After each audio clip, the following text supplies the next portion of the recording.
Okay, because ista in the Arabic language is tahawul. It changes something. And it's also a talab, to request for something. So this, what do you mean the past? Sirat al-ladina an'amta alayhim. Then it clarifies. It's called atf al-bayan, to clarify the statement. Like you said, I saw your brother. Which brother? Your Muslim brother. Which Muslim brother? Abdullah. You see, it clarifies. Each statement clarifies. So it's ihdina, sirat al-mustaqim, sirat al-ladina an'amta alayhim. What next? Sirat al-ladina an'amta alayhim, ghayr al-maghdubi alayhim. Not the one that you have reached their maghdubi alayhim. Walad dalin. And not the one that have become angry with. You understand? Each part of that is just clarifying that first statement, ihdina. Does that make sense? And you should be familiar. How many ayat is Surah Al-Rahman? I mean, Surah Al-Fatiha? 7 ayat. Where was it revealed? What? What are you talking about? It can't be revealed in Mecca or Medina. This has a different opinion. What? There's a different opinion from the scholar. Why would there be difference of opinion about where surah was revealed? What do you mean? Explain that. You've studied that. Explain that to me. Why is there ikhtilaaf? Haven't we spoken about that? Why are they disagreeing? Because they're not sure. Right? Why aren't they sure? Because they what? Because most of the surah that they have ikhtilaaf about were revealed when? The time of the Hijrah. The year that Hijrah came, or around that time that they made migration. So some people might count it what? And why is that important, migration? What does that mean?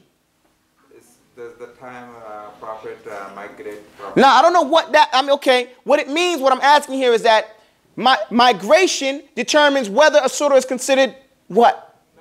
Meccan or Medina. So a Meccan surah might not have been revealed in Mecca? Is that what you're saying? Exactly. Exactly. What determines if a surah is Meccan?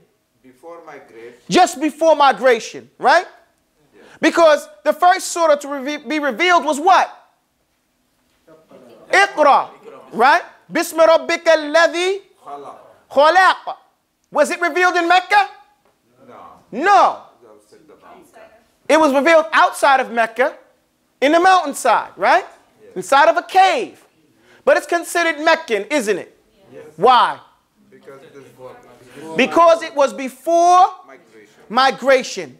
So the point about migration determines whether a surah is what? Meccan or Medinan. Why is it important to know if a surah is Meccan or Medinan? Because the Meccan surah and Medinan surah has the different subject. So Meccan surahs and Medina surahs have different subject matter. What are the different subject matters in the Meccan surah?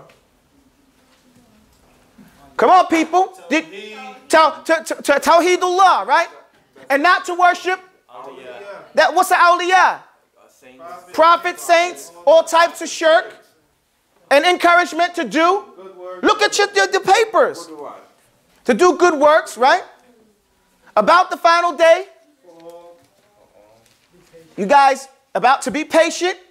Pray punishments. Right? So, about the prophets, past nations. Aqidah. Short ayah. Not just that, they had things that made men reflect. And their minds could not reject. Warnings and then punishments. While telling us to be patient. So here, this is the subject matter of the Meccan surah. If you're going to be a student of tafsir, you have to know why a Meccan surah is considered, or what the makeup of a Meccan surah is.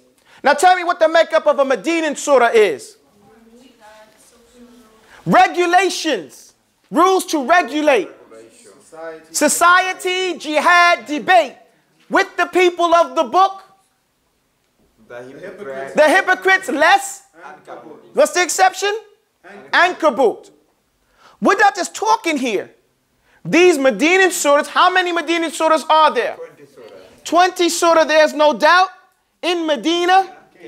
So there's no ikhtilaaf amongst any of the scholars that there are 20 surah that were revealed inside of Medina. Right? There's no doubt about that. So this is what we're talking about. So This is a basic thing. I would add to this that you should know what juz it's in. You should know what juz a surah is. It is, okay? But let's go through this. We're doing a basic tafsir. Whence it came, its length and name, its placement, and just what it claims so that we can learn Quran. Please erase the board, somebody. So we're just at a basic level. Have we completed the basic level?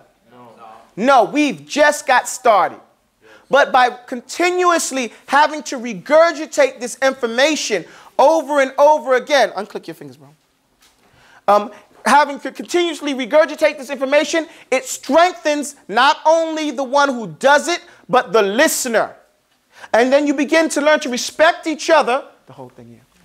And you can, if you forget, you can go to your classmate and ask your classmate.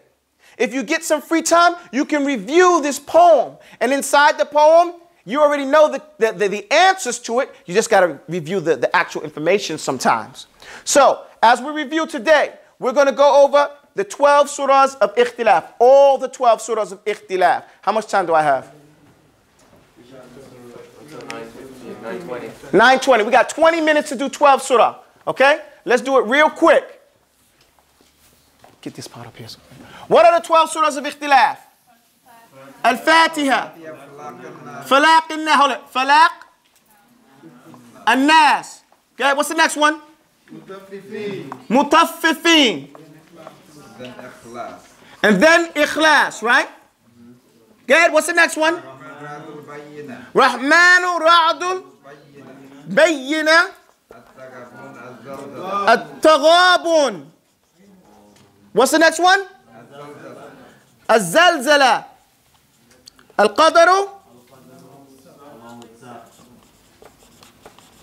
Okay, these are the 12 surah of Ikhtilaaf. We're doing this quick. I want you guys to pay attention to this. Okay? Al-Fatiha. Now, what are the things that we're learning from these 12 surah? What are the things that we're looking at? This is our mission statement, right? We want what? Tafsirun 101. Recite to me. Louder. We're going to break his surah down for every one of you, from whence it came, its length and name, its placement, and what learning all around. Okay, we're learning 5 things, right? From whence it came, its length and name, its placement, and just what it claims. Okay? This is what we're doing right here. Now, in order to do this, we're going to go again through each surah.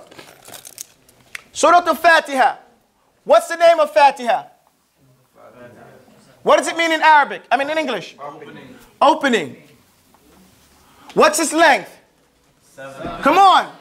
7 ayat. Hesitation kills. What's its placement in the Quran? Number 1. It's the first surah. Right? Placed as the first surah. What does this surah claim? Tawheed. No, it's the best surah in the Quran, right? It's the best surah in the Quran, and it's a dua. Write it down. This is the basic, this is the minimum you should know about this surah.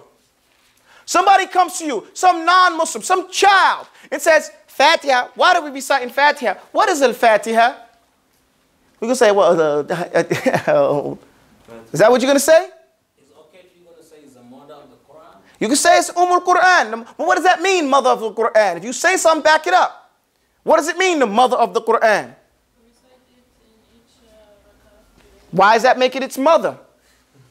Because it's the opening. Excuse me? Because it's the beginning? That's a good answer, but that's not the correct answer. Leave my wall alone, please. Leave my wall alone. My wall. What it means by being the mother of the Quran, that it encompasses the meaning of the whole Quran. Okay? Do you understand that?